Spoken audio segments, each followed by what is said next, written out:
Hello ಸ್ನೇಹಿತರೆ, ಇಂದು ನಾವು ಈ ವಿಡಿಯೋದಲ್ಲಿ 7ನೆಯ ತರಗತಿ ತಿಳಿಗನ್ನಡ ದ್ವಿತೀಯ ಭಾಷೆ ಕನ್ನಡ ಪಾಠ 2 ಅನ್ನದಾನ ಗದ್ಯ ಭಾಗ ಬರೆದವರು ಚಂದ್ರಶೇಖರ ಕಂಬಾರ. ಈ ಪಾಠದ ಸಂಪೂರ್ಣ ನೋಟ್ಸನ್ನು ಮತ್ತು ವ್ಯಾಕರಣಾಂಶವನ್ನು ನೋಡೋಣ. ಬನ್ನಿ ನೋಡೋಣ. ಪದಗಳ ಅರ್ಥ. ಮೊದಲನೇ ಮೈನ್ ಪದಗಳ ಅರ್ಥ. ಅಡವಿ. ಅಡವಿ ಅಂದ್ರೆ ಏನು? ಕಾಡು ಅಥವಾ ಅರಣ್ಯ. ಆಯಾಸ ಅಥವಾ ದಣಿವು. ಆಯಾಸ ಅಂದ್ರೆ ದಣಿವು. ದಾನ ಅಂದ್ರೆ ಕೊಡುಗೆ. ಬೇಡ ಅಂದ್ರೆ ಬೇಟೆಗಾರ. ಮಂದಿ ಅಂದ್ರೆ ಜನ. ಸರ್ಪ ಅಂದ್ರೆ ಹಾವು ಅಥವಾ ಉರಗ. ಕೈಲಾಸ ಅಂದ್ರೆ ಶಿವನ ವಾಸಸ್ಥಳ. ದರ್ಬಾರು ಅಂದ್ರೆ ಅಧಿಕಾರ ನಡೆಸುವಿಕೆ. ಭಿಕ್ಷೆ ಅಂದ್ರೆ ಬೇಡುವುದು. ವರ ಅಂದ್ರೆ ಮದುವೆಯಾಗುವ ಗಂಡು. ಧಾರೆ ಎರೆ ಅಂದ್ರೆ ಒಂದೇ ಸಮಾನೆ ನೀರು ಸುರಿಯುವಿಕೆ ಅಥವಾ ದಾನ ಮಾಡುವುದು. ಹಡೆ ಅಂದ್ರೆ ಹೆರಿಗೆಯಾಗು ಅಥವಾ ಜನ್ಮ ನೀಡು. ಹುತ್ತ ಅಂದ್ರೆ ಹಾವಿನ ವಾಸಸ್ಥಳ. ಓಕೆನಾ. ಗೆದ್ದಲು ಕಟ್ಟಿದ ಮಣ್ಣಿನ ಗೂಡು. ನಂತರ ಸೀದಾ ಅಂದ್ರೆ ನೇರವಾಗಿ. ಹಳಹಳಿಸು ಅಂದ್ರೆ ಉಮ್ಮಳಿಸು ಅಥವಾ ದುಃಖಿತನಾಗು.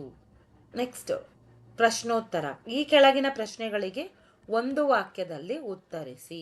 ಮೊದಲನೇ ಪ್ರಶ್ನೆ, ತಾಯಿಯ ಅನ್ನದಾನವನ್ನು ಕಂಡು ಮಗುವಿಗೆ ಯಾವ ಯೋಚನೆ ಬಂದಿತು? ತಾಯಿ ಅನ್ನದಾನವೊಂದನ್ನು ಬಿಟ್ಟಿದ್ದರೆ ನಾವು ಎಷ್ಟೊಂದು ಶ್ರೀಮಂತರಾಗುತ್ತಿದ್ದೆವು. ಈ ಅನ್ನದಾನದ ಮಹತ್ವವೇನು ಎಂಬ ಯೋಚನೆ ಮಗನಿಗೆ ಬಂದಿತು. ತಾಯಿಯು ಅನ್ನದಾನದ ಬಗ್ಗೆ ಮಗನಿಗೆ ಏನೆಂದು ಹೇಳಿದಳು? ದಾನಗಳಲ್ಲಿ ಅನ್ನದಾನವೇ ಹೆಚ್ಚಿನದು. ಬಡತನ ಶ್ರೀಮಂತಿಕೆ ಕೊನೆತನಕ ಇರುವುದಿಲ್ಲ, ಆದರೆ ಅನ್ನದಾನದ ಪುಣ್ಯ ಕೊನೆತನಕ ಇರುವಂಥದ್ದು ಎಂದು ತಾಯಿ ಹೇಳಿದಳು. ತಾಯಿ ಮಗನನ್ನು ಶಿವನ ಬಳಿ ಏಕೆ ಕಳುಹಿಸಿದಳು? ಅನ್ನದಾನದ ಪುಣ್ಯ ಯಾವುದೆಂದು ತಿಳಿದುಕೊಂಡು ಬರಲು ತಾಯಿ ಮಗನನ್ನು ಶಿವನ ಬಳಿ ಕಳುಹಿಸಿದಳು. ಅನ್ನದಾನದ ಪುಣ್ಯ ಯಾವುದೆಂದು ತಿಳಿದುಕೊಂಡು ಬರಲು ತಾಯಿ ಮಗನನ್ನು ಶಿವನ ಬಳಿ ಕಳುಹಿಸಿದಳು. ಹುಡುಗನು ನೇಪಾಳ ದೇಶಕ್ಕೆ ಏಕೆ ಹೋದನು? ನೇಪಾಳದ ರಾಣಿಗೆ ಶಿವನ ಪ್ರಸಾದವನ್ನು ನೀಡಿ ಹುಟ್ಟುವ ಕೂಸಿಗೆ ಅನ್ನದಾನದ ಪುಣ್ಯ ಏನೆಂದು ತಿಳಿದುಕೊಳ್ಳಲು ಹುಡುಗ ನೇಪಾಳ ದೇಶಕ್ಕೆ ಹೋದನು. ಹುಟ್ಟುವ ಕೂಸಿನಿಂದ ಅನ್ನದಾನದ ಪುಣ್ಯ ಏನೆಂದು ತಿಳಿದುಕೊಳ್ಳಲು. ಬೇಡನ ಹೆಂಡತಿ ಹಂದಿಯಾಗಿ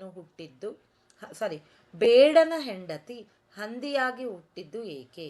ಬೇಡನ ಹೆಂಡತಿಯು ಹಸಿದು ಬಂದ ಹುಡುಗನಿಗೆ ಹಣ್ಣು ಹಾಲು ಕೊಡಲು ಒಪ್ಪದೆ ಅನ್ನದಾನವನ್ನು ನಿರಾಕರಿಸಿದ್ದರಿಂದ ಅವಳು ಹಂದಿಯಾಗಿ ಹುಟ್ಟಿದಳು. 2-3 ವಾಕ್ಯದಲ್ಲಿ ಉತ್ತರಿಸಿ. ತಾಯಿಯೊಬ್ಬಳು ಅನ್ನದಾನ ಮಾಡುತ್ತಾ ಮಗನೊಂದಿಗೆ ಹೇಗೆ ಜೀವಿಸುತ್ತಿದ್ದಳು? ತಾಯಿ ಅವರಿವರ ಮನೆಯ ಕಸಮುಸುರೆ ತೊಳೆದು ತಂದುದರಲ್ಲಿ ಮನೆಗೆ ಬಂದವರಿಗೆ ದಾನ ಮಾಡಿ ಉಳಿದುದನ್ನು ತಾನು ಮಗನೂ ತಿನ್ನುತ್ತಿದ್ದರು. ಒಂದೊಂದು ದಿನ ಬಹಳ ಮಂದಿ ಬಂದಾಗ ಮಗನಿಗಷ್ಟು ಇಟ್ಟು ತನ್ನ ಪಾಲಿನ ಅನ್ನವನ್ನು ದಾನ ಮಾಡುತ್ತಿದ್ದಳು. ಮಗನು ತಾಯಿಯ ಅನ್ನದಾನವನ್ನು ಕಂಡು ಏನೆಂದು ಕೇಳಿದನು? ಉತ್ತರ: ತಾಯಿ, ಇದೇಕೆ ಹೀಗೆ ಅನ್ನದಾನ ಮಾಡುತ್ತಿ? ಒಂದೊಂದು ದಿನ ನೀನೇ ಉಪವಾಸವಿದ್ದು ಬೇರೆಯವರಿಗೆ ದಾನ ಮಾಡುತ್ತಿ. ಇದನ್ನು ಬಿಟ್ಟಿದ್ದರೆ ನಾವು ಎಷ್ಟೊಂದು ಶ್ರೀಮಂತರಾಗುತ್ತಿದ್ದೆವು. ಅದೇನು ಅನ್ನದಾನದ ಮಹತ್ವ ಎಂದು ಮಗ ಕೇಳಿದನು. 3rd question. ಬೇಡನು ಹುಡುಗನಿಗೆ ಏನೆಂದು ಹೇಳಿ ತನ್ನ ಗುಡಿಸಲಿಗೆ ಕರೆದುಕೊಂಡು ಹೋದನು? ಉತ್ತರ: ಏ ಹುಡುಗ, ಸಂಜೆ ಸಮಯದಲ್ಲಿ ಹೀಗೆ ಕಾಡಿನಲ್ಲಿ ಅಡ್ಡಾಡಿದರೆ ಏನು ಗತಿಯಾದೀತು? ಇಲ್ಲಿ ಹುಲಿ ಸಿಂಹಗಳಿರುವ ಸ್ಥಳ. ಇಂದು ರಾತ್ರಿ ನಮ್ಮ ಗುಡಿಸಲಲ್ಲಿದ್ದು ನಾಳೆ ಹೋದಿಯಂತೆ ಬಾ ಎಂದು ಬೇಡ ಹುಡುಗನಿಗೆ ಹೇಳಿದನು. Next 4th one. ಬೇಡನು ಹುಡುಗನನ್ನು ಯಾವ ರೀತಿ ಉಪಚರಿಸಿದನು? ಹೆಂಡತಿ ಕೊಡದಿದ್ದರೂ ಬೇಡನು ತನ್ನ ಪಾಲಿನ ಹಣ್ಣು ಮತ್ತು ಹಾಲನ್ನು ಹುಡುಗನಿಗೆ ಕೊಟ್ಟನು. ದಣಿದಿದ್ದೀಯಲ್ಲಪ್ಪ, ಮಲಗು ಎಂದು ಕರುಣೆಯಿಂದ ಹಾಸಿಗೆ ಹಾಸಿ ಮಲಗಿಸಿದನು. ಫಿಫ್ತ್ ಒನ್, ಸರ್ಪ ಯಾವ ಕಷ್ಟದಲ್ಲಿ ಸಿಲುಕಿತು, ಆ ಕಷ್ಟದಿಂದ ಅದು ಹೇಗೆ ಪಾರಾಯಿತು? ಸರ್ಪವು ಹುತ್ತದೊಳಗೆ ಅರ್ಧ ಹೊರಗೂ ಅರ್ಧ ಒಳಗೂ ಸಿಕ್ಕಿಕೊಂಡು ಚಲಿಸಲಾರದೆ ಕಷ್ಟದಲ್ಲಿತ್ತು.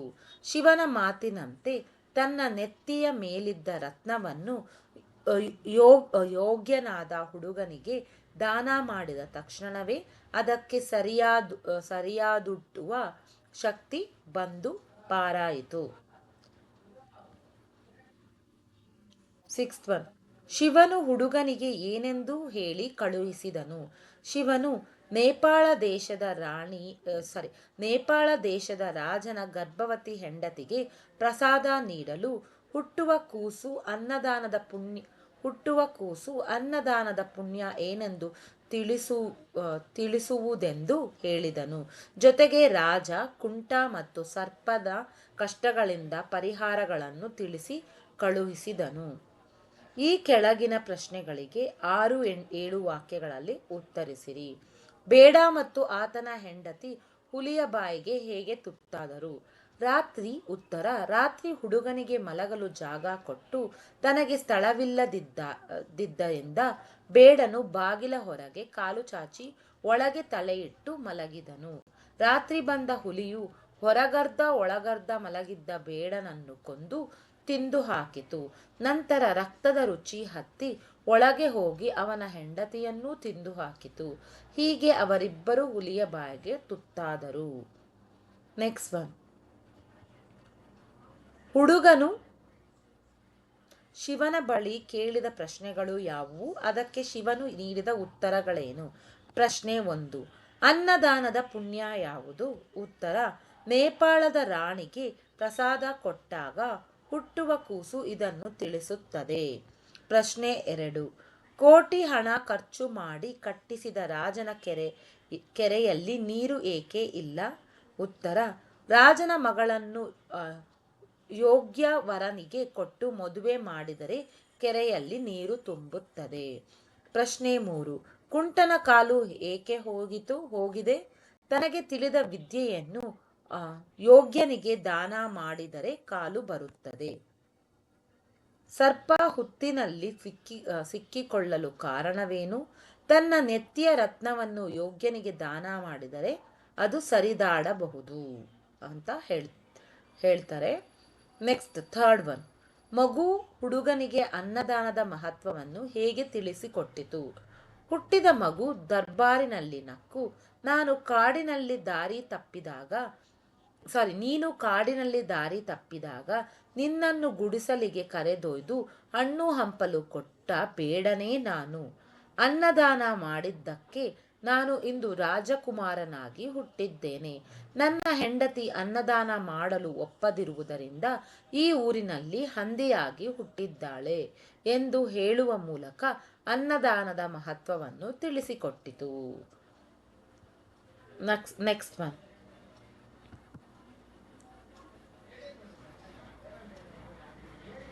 ಈ ಕೆಳಗಿನ ಮಾತುಗಳನ್ನು ಯಾರು ಯಾರಿಗೆ ಹೇಳಿದರು? ಬಡತನ ಶ್ರೀಮಂತಿಕೆ ಕೊನೆತನಕ ಇರುವುದಿಲ್ಲ. ಈ ಮಾತನ್ನು ತಾಯಿ ಮಗನಿಗೆ ಹೇಳಿದರು. ಬೇಕಿದ್ದರೆ ನಿನ್ನ ಪಾಲಿನ ಹಣ್ಣು ಹಾಲು ಕೊಡು.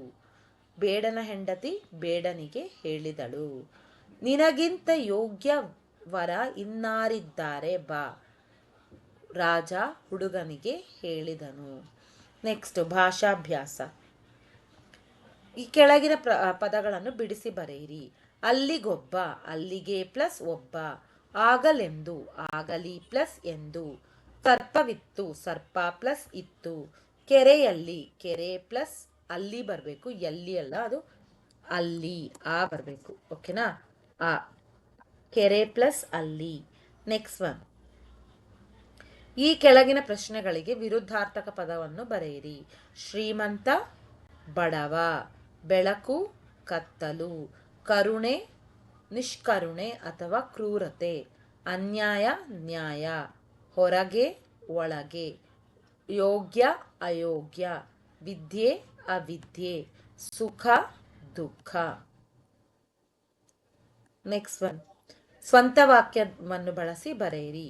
ಅನ್ನದಾನ, ಹಸಿದವನಿಗೆ ಅನ್ನದಾನ ಮಾಡುವುದು ಶ್ರೇಷ್ಠವಾದ ಕಾರ್ಯ. ಪುಣ್ಯ, ಒಳ್ಳೆಯ ಕೆಲಸಗಳನ್ನು ಮಾಡುವುದರಿಂದ ನಮಗೆ ಪುಣ್ಯ ಸಿಗುತ್ತದೆ. ಪ್ರಸಾದ, ಪೂಜೆ ನಂತರ ದೇವಸ್ಥಾನದಲ್ಲಿ ಪ್ರಸಾದ ನೀಡಿದರು. ಕೈಲಾಸ, ಶಿವ ಮತ್ತು ಪಾರ್ವತಿಯರ ವಾಸಸ್ಥಳವೇ ಕೈಲಾಸ. ದಣಿವು, ಸುದೀರ್ಘ ಪ್ರಯಾಣದ ನಂತರ ಪ್ರಯಾಣಿಕರಿಗೆ ತೀವ್ರ ದಣಿವು ಉಂಟಾಯಿತು. ನೆಕ್ಸ್ಟ್, ಸೂಚನೆಯ ಪ್ರಕಾರ ವಾಕ್ಯಗಳನ್ನು ಪುನರ್ರಚಿಸಿರಿ. ತನಗೆ ತಿಳಿದ ವಿದ್ಯೆಯನ್ನು ಯೋಗ್ಯನಿಗೆ ದಾನ ಮಾಡಿದರೆ ಹೋದ ಕಾಲು ಬರುತ್ತವೆ. ಭೂತಕಾಲದಲ್ಲಿ ಬರೀಬೇಕಾಗುತ್ತೆ. ಭೂತಕಾಲ ಅಂದರೆ ಪಾಸ್ಟ್ ಟೆನ್ಸ್. ತನಗೆ ತಿಳಿದ ವಿದ್ಯೆಯನ್ನು ಯೋಗ್ಯನಿಗೆ ದಾನ ಮಾಡಿದಾಗ ಹೋದ ಕಾಲು ಬಂದವು. ಬರುತ್ತದೆ ಬದಲು ಬಂದವು, ದಾ ಬರಬೇಕು. ನೆಕ್ಸ್ಟ್ ಬಂದು, ಹುಡುಗನನ್ನು ನೋಡಿ ಬೇಡನಿಗೆ ಕರುಣೆ ಬಂತು. ಬಹುವಚನದಲ್ಲಿ ಬರಿಬೇಕು. ಹುಡುಗರನ್ನು ನೋಡಿ ಬೇಡರಿಗೆ ಕರುಣೆ ಬಂತು. ಥರ್ಡ್ ಒನ್, ಖರ್ಚು ಮಾಡಿ ಕೋಟಿ ಒಂದು ಹಣ ಕೆರೆ ಕಟ್ಟಿಸಿದೆ. ವಾಕ್ಯವನ್ನ ಸರಿಪಡಿಸಿ ಬರಿಬೇಕು. ಕೋಟಿ ಹಣ ಖರ್ಚು ಮಾಡಿ ಒಂದು ಕೆರೆ ಕಟ್ಟಿಸಿದೆ. ಫೋರ್ತ್ ಒನ್, ಹುಡುಗ ಎಲ್ಲಿ ಹೊರಟಿರುವೆ. ಸೂಕ್ತ ಲೇಖನ ಚಿಹ್ನೆಯನ್ನ ಹಾಕಬೇಕು. ಹುಡುಗ ಎಲ್ಲಿ ಹೊರಟಿರುವೆ, ಇದೇ ಸರಿಯಾದ ಉತ್ತರ.